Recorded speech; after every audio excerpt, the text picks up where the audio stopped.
research just beginning to get done, with a view towards analyzing all of this. And I think with some, very strong pushes for shifts in how we conceptualize these issues in the next period of time. Will the MDGs survive? Obviously, most of them are not going to be met in their entirety.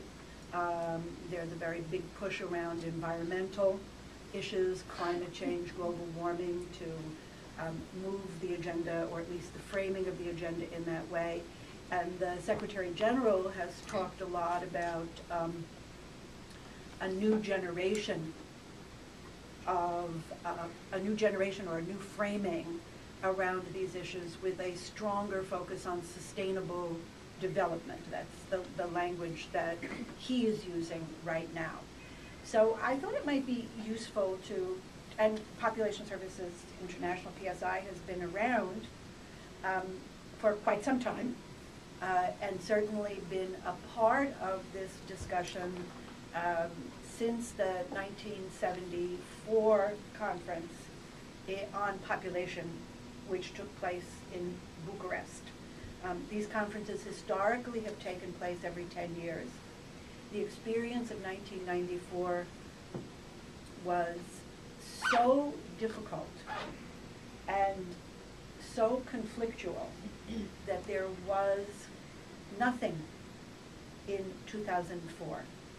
It's very interesting because what you will see is that while there has been a progression of understanding around these issues that is more progressive, there is also such a tremendous backlash, and I would say also some real changes in the way in which we look at the world in the 21st century, that it's a very back and forth kind of picture in terms of whether how much the new conceptualization of issues has actually been realized, and the kind of fear that exists in governmental and multilateral circles around reproductive health, that the question of how much, where we're going to go from here is really a very big question mark at this point in time. Just to say very briefly, the history of attention in the 20th century on population as an issue really hit its stride in the 1950s. At the time when Paul Ehrlich and others were writing about fear of increasing population overwhelming other social goods that people believed in. The ability to combat poverty, national security.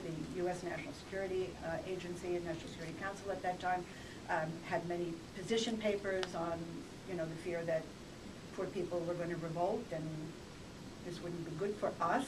1%.